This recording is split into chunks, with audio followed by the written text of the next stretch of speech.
Alright, DIY tayo ngayon ha. Kasama natin Honda Click na 125. So, DIY. Linis pang gilid. So, ngayong taon, kailangan na natin talagang magtipid. Ayan. So, kuha lang tayo ng 8mm. Ayan. 8mm na T-wrench. Pwede rin yung Y-wrench. Basta 8mm. Pangbukas natin dito sa crankcase ng Honda Click. So, 1, 2, 3, 4, 5, 6, 7, 8, 9, 10, 11, 12. Yan. 10 yan, 10. Kung mayaman ka naman, meron namang tools, ano? Yung power tools, yan. Mga impact wrench, yan. Pang mabilisan na gawaan yun. Ito yung mga pang mano-mano, pang manual. Grabe, sikip ah.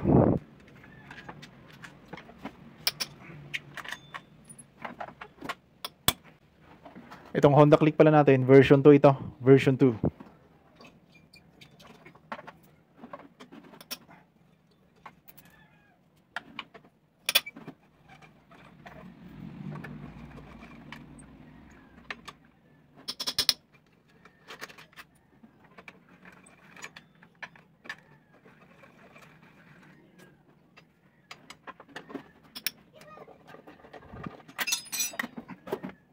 Natanggal na yung mga bolt dito sa kanyang gilid.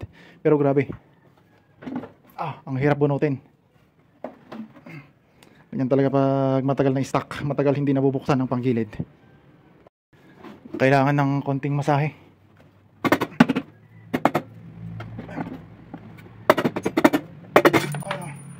Sa wakas. Ayan, natanggal natin yung crankcase cover. Pero tignan nyo to. Yung bearing dito. Pinupudpud yung butas sa loob. Ayan, nagkalat na yung copper na nadurog. Sesh.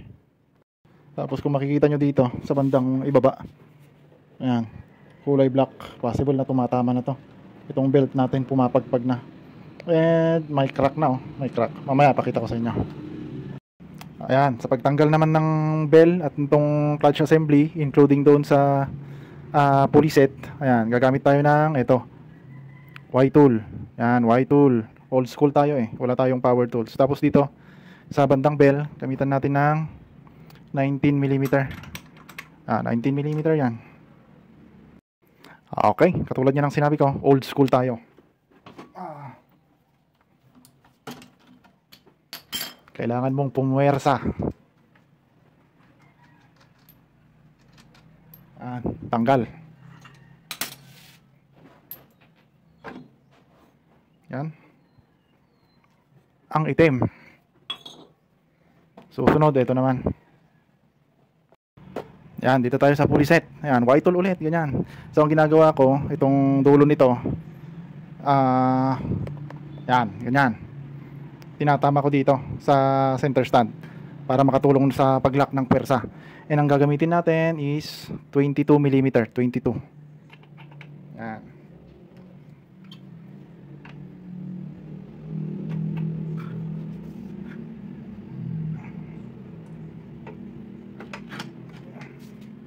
Yun, kailangan lang talaga natin ng matinding pwersa.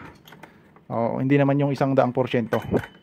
Pero pwersa ka talaga pag ganito, pag manual na Y-tool ang gamit mo.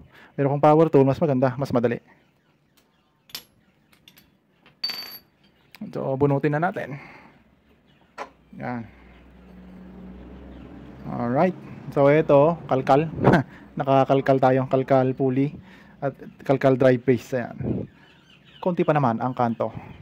Wala pang masyadong malalim na kanto. Tapos ito, ugot lahat yan.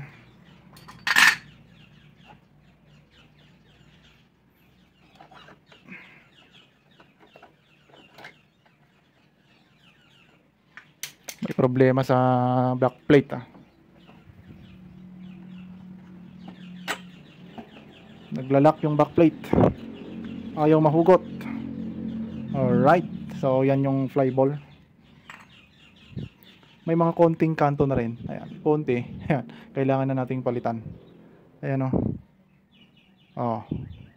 may kanto na yan.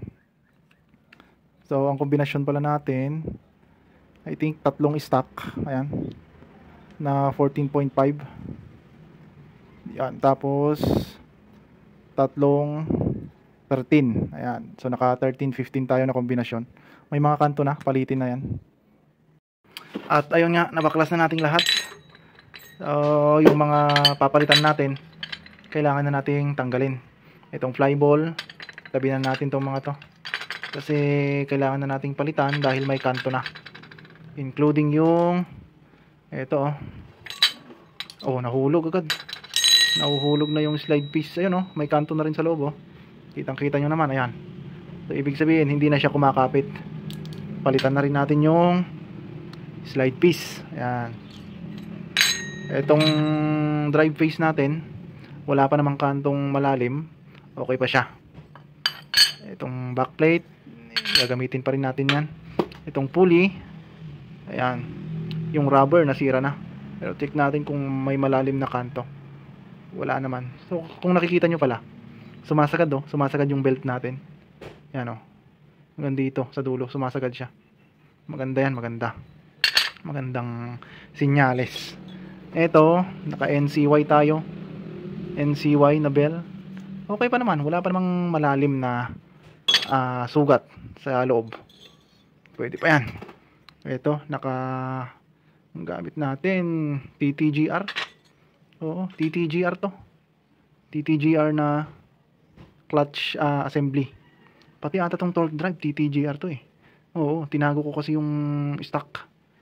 Kasi pangit na, sira na yung male and female. Maalog na. So ito TTGR. Mumurahin lang yan, mumurahin pang budget meal.